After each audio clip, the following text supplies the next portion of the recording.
Hello everyone, welcome into the Coach KJ Carousel Dynasty. This is LDJ11 and this is the conference championship week. So we're going to simulate the games prior. Northern Illinois and Ohio are playing, and the winner of this one is going to move up into the American Conference to have a chance to compete to get into the Power 5, and that is going to end up being Northern Illinois as they knock off Ohio. TCU takes on Kansas State next in the Big 12 Conference Championship game, and that's a dominant win for TCU. I did not expect them to win that big. 31-13 is your final there. Next up's the SEC, that's Alabama, Oklahoma. And if Alabama wins, they're in the playoff. Let's see what happens here. It looks like Alabama won 24-21, so that's one playoff spot secured. Alabama Crimson Tide are in. Next up's Navy Tulane, and the winner of this game has to play for a chance to move into the Power 5. We'll see who it is, and it is Tulane coming out on top 33-24. That means they're going to play Texas Tech for a chance to join the Big 12. We'll see that during bowl week, and it's going to be the next episode that you see. I look forward to bringing that to you. I'm really excited for this aspect to see if some of these smaller schools can force their way into the Power 5. I look forward to seeing if Texas Tech can answer. They're a 1-11 team, so it's going to be a pretty interesting matchup when that one happens, because you have to expect Texas Tech is actually a pretty good team, so we'll see what they look like against a group of 5 opponent. Next up's Florida State, Pittsburgh. If Pittsburgh wins, they do not. It's going to be Florida State, which means they're going to find their way into the playoff. I would say with relative certainty,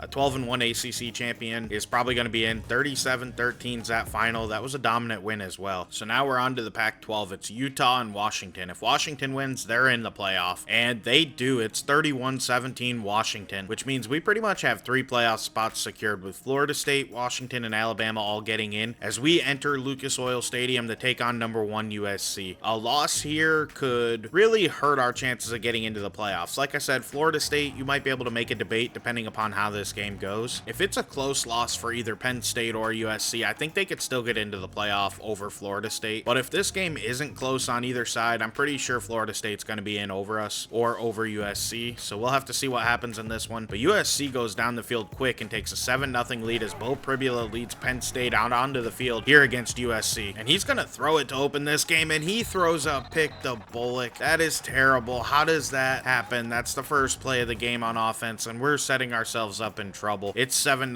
USC, and they are moving the ball pretty well, and then they get in. It is going to be a 14-0 deficit as we take over, and Pribula is going to run some read option and make the wrong read and get swallowed up by 3 guys. This has been a disaster so far. We need to calm down and get Pribula back in the game. We're going to run a little bit of inverted veer, and that is a great play by Pribula. We only end up picking up 2, but he did make the right read. It's 3rd and 12 now, and Pribula is going to have to pass this one, and he wasn't in anybody's neighborhood. I don't know where he was trying to throw that one. So USC is going to get the ball back quick. Let's see what they do with it. It looks like they're moving the ball pretty well, but then they had a big penalty. They get most of them yards back. However, we do get the stop, so it's still 14-0. Let's try to get back in this game as Pribula throws that to the sideline, and he was once again completely inaccurate. The moment seems a little too big right now. We need to calm him down. So we go to Nick Singleton, and he picks up 7 yards, setting up a short 3rd and 3. And then we go and hand it to Singleton again, and this time he cannot quite get to the line of scrimmage. He ends up getting up and losing yards. He was closer before that second effort, so James Franklin chooses to punt it back to USC. Let's see what they do with the ball. Well, they end up going 3 and out or turning the ball over. We get the ball back quick. However, Pribula takes a sack for 8 yards to open this next drive. That's a big problem. So on the next play, we go to Lambert Smith, get all that back, plus with a beautiful spin move, he is going down the sideline. He gets taken down after a 30-yard gain. What a play by Keandre Lambert Smith right there. 1st and 10, and we're looking to pass it as Pribula is moving to the right. He just throws it to nobody once again. That was intended for Tyler Warren. His accuracy just isn't there early in this game as we go to Singleton. He picks up 4, bringing up a 3rd and 6, so we're going to be forced to have to pass it once again, and we choose to go with a screen just because the pass doesn't have to travel far, and Pribula should be able to stay accurate and get a completion. However, we don't get the first down as the first quarter comes to an end, trailing 14-0 here in the Big Ten championship game. USC has dominated this game early. It's really frustrating for Penn State. We just haven't been able to do anything on offense, and Pribula has felt off today. He just hasn't felt that good, and we'll see what happens as we open the second quarter and Nick Singleton gets stuffed, so we turn the ball back over to USC without scoring any points on that 4th down play. Let's hope we can stop him. It looks like we've done a pretty good job of that. Hakeem Beeman's hurt, and so is Drew Aller. As we look at USC, they have Gary Bryant Jr., Jordan Addison, Mario Williams all out for this game. That's 3 of their top receivers, so hopefully that helps us. And then their 94 overall right tackle. We do get the ball back. USC didn't score, thankfully, hustle. Singleton gets a carry and takes that for 14 yards right up the middle. That's a solid play as Kaytron Allen checks in. He goes to the right. He's just not quite quick enough. He should have had more yards on that. He only ends up picking up 3. USC definitely feels like an elite team. I haven't seen their offense, but their defense feels elite. As we go down the seam to Tyler Warren, and that gets picked off by Gordon. It was just slightly underthrown, and that's going to be USC ball as he's going down the sideline, and nobody actually gets him. It's up to Caden Saunders to take him down. If he can catch him, if not, it's going to be a 21-0 game here, and Saunders gets him, but can't get him to the ground. It's 20-0 pending the extra point.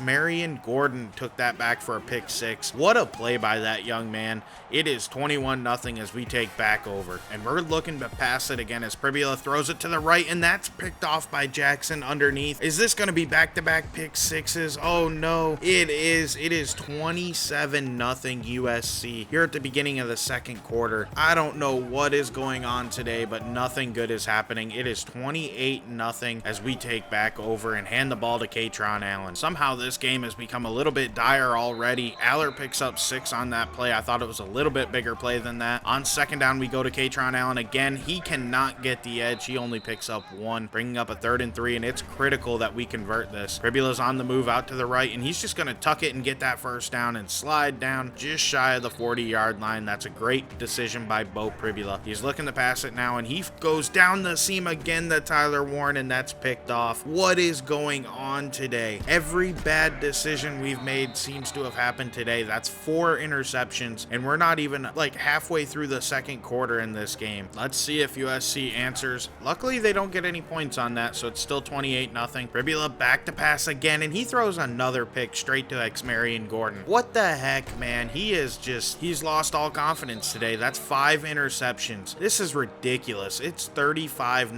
USC. In a game like this, that is gonna certainly take us out of the playoff. There's no way they put us in over Florida State looking at this performance, but man, this is devastating. Now we just need to calm down. There's still plenty of time in this game and hope our defense can get a stop, and maybe we can start moving the ball. However, we're 2 of 12 passing as receivers are dropping passes left and right. It's a big 3rd and 10 here for Pribula. Let's see what he does. He moves out to the right. He's looking down the field. He's going to tuck it and try to run. However, he only picks up 3, so we have to punt it again. I wish James Franklin would get aggressive. This game's already kind of out of control. We can't afford to let USC pull away any further, but we do get the stop, so it's 35-0, and Pribula's moving to the left and finds Saunders, who comes back across the line to gain. That play ends up only going for 9. We're in the pistol formation as Pribula is looking to pass on this 2nd and 1. He finds an open Lambert Smith, who takes that down to the 45-yard line. That's a 12-yard gain. We're finally getting something going on offense. As long as we don't turn it over, we'll be okay, as Lambert Smith finds a big gap up the middle. He's going to take that all the way down to the 20-yard line. However, they're going to call pass interference on the offense. All that's going to come back. Are you kidding me? So now we're stuck at 1st and 20, and Pribula is going to pass once again from the shotgun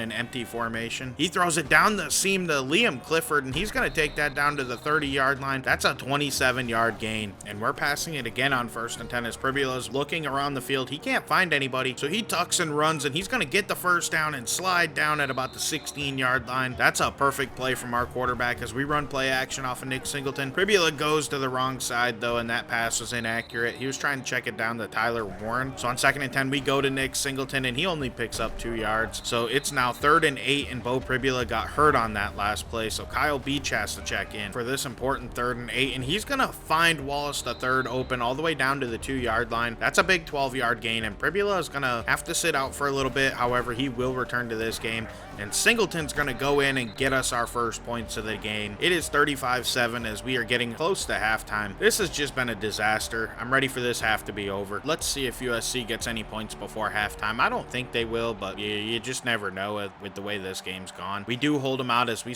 take a look at halftime stats. And honestly, the stats are not as bad as you'd expect. 219 yards to 148 yards of offense. You know, USC does hold an advantage, but I honestly thought it'd be even worse than this. They have 152 passing passing yards to our 94. The big difference is naturally the 5 turnovers. I mean, just 5 interceptions is ridiculous. I don't know what happened in the first half. That's more than we've had in any game all season. It's been just a travesty what's happened to our team today. I don't know what's up with Beau Pribula. He didn't come to play, and I guess I got a little rattled too in the most important situation of the season. We're playing our worst game. Now we have to dig out of a 28-point hole as we open up the second half, and we will get the ball to begin it. They do have to kick it to us. So Pribula is back to pass as we're trying to answer and maybe make this game a little bit closer. He finds Saunders down the sideline for a big play, but he steps out of bounds. That easily could have been a touchdown right there. Pribula is going to pass it again on this first down. He moves to the left and finds DeWalt Ondijo. This is looking a little bit more like what you expect out of Penn State. We're playing pretty confident to open the second half. Pribula steps up, breaks a tackle, and rushes ahead. That's going to be a solid 5-yard gain. We'll take it. We're happy with this offense so far. We still have to punch it in, though, if we want to get back into this game, as Pribula's dropping back to pass. This time, he throws it into coverage, but Lambert Smith gets it. Thankfully, that wasn't another interception. Pribula looking to pass on this first down. He finds Saunders near the first down marker. Either way, we're down to the 4-yard line with a 2nd and inches. Beau Pribula's in the pistol as he's going to hand it to Nick Singleton up the middle. He's going to get another first down. So that's a 1st and goal from the 2 or 1 yard line, somewhere in there. DeWalt Ondijo comes in motion. He will get a carry here. However, he cannot punch it in. That's got to be inches away. He was close. So on 2nd and goal, we hand it to Nick Singleton, and that one's stuffed for a 1-yard loss as well. So this is a huge 3rd and goal right here as we line up in the pistol, and Nick Singleton's not going to get the carry. Pribula will, and he breaks a tackle and fights in for a touchdown, making this a 35-13 game, and we hit the extra point, bringing us back within 21. It certainly feels like we might be able to get back in this game. However, our defense needs to get a stop on this drive. USC's moving the ball pretty well, and hopefully we can just hold them out of the end zone. It looks like we will. They settle for 3. It's 38-14. That's still a pretty good situation, and it feels like we might be able to come back from this still, as Saunders gets a big catch right there. He's all the way out to the 45-yard line. That's a 19-yard reception. Pribula looking to pass it on 2nd down, fires that down the sideline into coverage. Thankfully, that wasn't picked. That was a bad decision right there. On 2nd and 10, Pribula again looking to pass, and he finds DeWalt Ondijo for another first down, but he fumbles the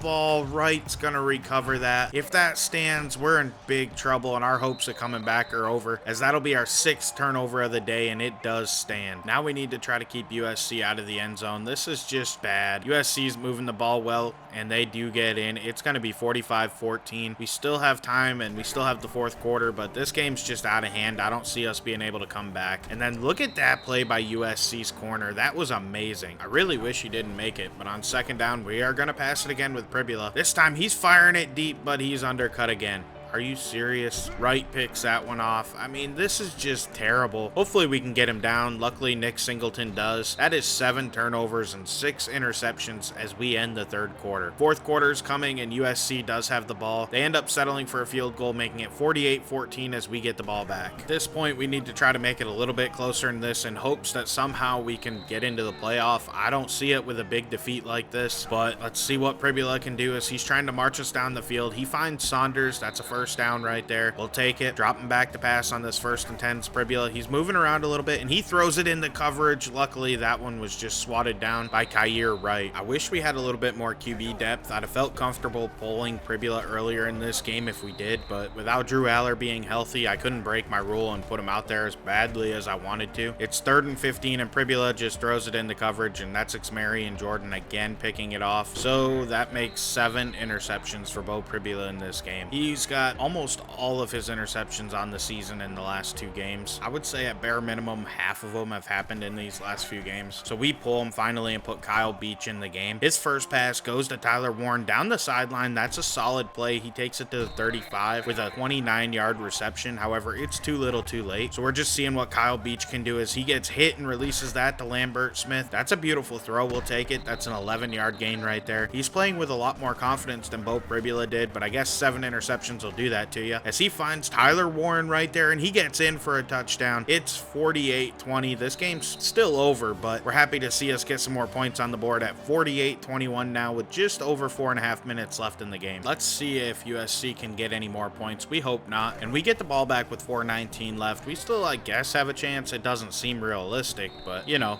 you got to keep some hope, as Beach threw that one incomplete. So on second down, we're looking to pass it again, and he just misfired. He had DeWalt on Dijo wide open. That could have been easily another first down, as they send pressure on third down. Beach just barely gets that pass off, but luckily he did. So this fourth down will be easier to convert, but James Franklin punts it. Are you kidding me? How do you punt the ball in that situation? I know we're going to lose the game, but you can't give up like that. That is embarrassing. It's 51-21 with 2:30 left in this game. I am so disappointed in James Franklin. I don't understand how you quit.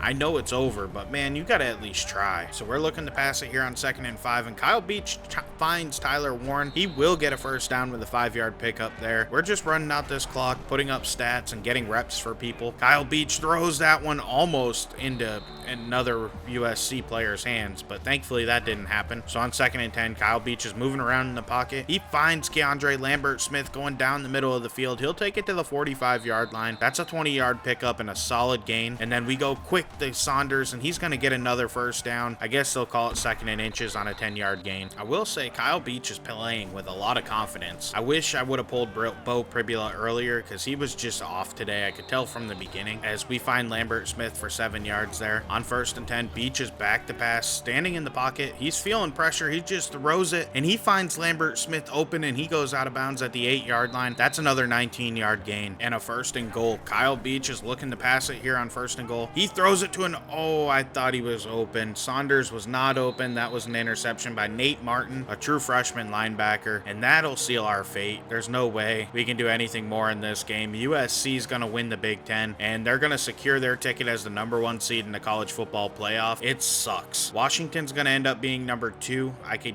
guess, and then probably Alabama and Florida State, but we'll have to see what happens exactly. It's just disappointing to go out like this. We had such a good season, and I met all of my goals up until this point. It looked like we were going to be able to just dominate our way through and end up winning the Big Ten title and go and win the national championship and then become a head coach. But we really laid an egg in this one. It was ugly with 8 interceptions, a fumble. I mean, 9 turnovers is just terrible. Stats wise, I mean, there isn't a whole lot of positive. Kyle Beach played well when he entered the game, but it just was a bad game. And I hate that it had to happen at the worst possible time. I mean, this was just a week we couldn't have it, and it happened. And now we probably ruined our whole season. We really just, like I said, laid an egg. Lambert-Smith had 7 for 112. He didn't get into the end zone, but he was by far our most productive receiver. Defensively, there's nothing to be proud of in this game. I really don't care what you did. I mean, 51 points given up. Granted, not a lot of it was your fault in a way. There was a lot of turnovers that put you in bad situations, but we just didn't do enough to be able to answer in this one. It was frustrating, and this was just a bad performance overall, but I'm ready to look forward to the bowl season and what's ahead as we take a look at our Heisman winner. It's Travion Henderson, the halfback out of Ohio State. He kind of came out of left field. I wasn't expecting him, but he had a pretty darn good year. You got to give the man credit for that. It was quite the performance, as we find out we're going to play Kansas State in our bowl game, and Kobe King won the Chuck Bednarik Award. We also had Chop Robinson win the Lombardi Award, and then Kobe King won the Dick Butkus Award as well. They're all defensive awards, but that's still awesome. And as we look at the playoff, it's exactly what we expected. USC, Florida State, Washington, Alabama. As USC came in at 1, Washington 2, Alabama 3, Florida State 4. That's really not that shocking, and we ended up dropping all the way to 7 with that big defeat, as USC, Washington, Alabama, Florida State, and then Ohio State and Georgia were right outside as well. TCU moved up along with Oklahoma State, UTEP, Michigan, and then Kansas State just dropped to 12 with their blowout defeat of TCU. I gotta say, overall though, I'm happy with our season. It didn't end the way I hoped, but man, to take Penn State to 12-1 is an awesome ride, and I think in real life they'd be pretty happy with that if that was the case. We're gonna take a look ahead at our bowl game as we take on number 12 Kansas State. They are worse than us, but not by much. They're B- to our A+,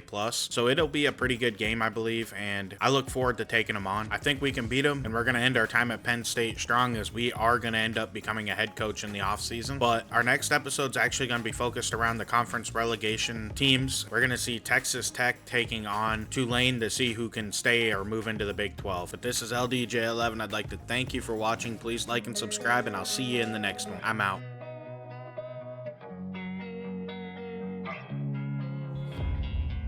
And sometimes you just gotta believe there's something that'll give you relief. There's something that'll have what you need, what you need.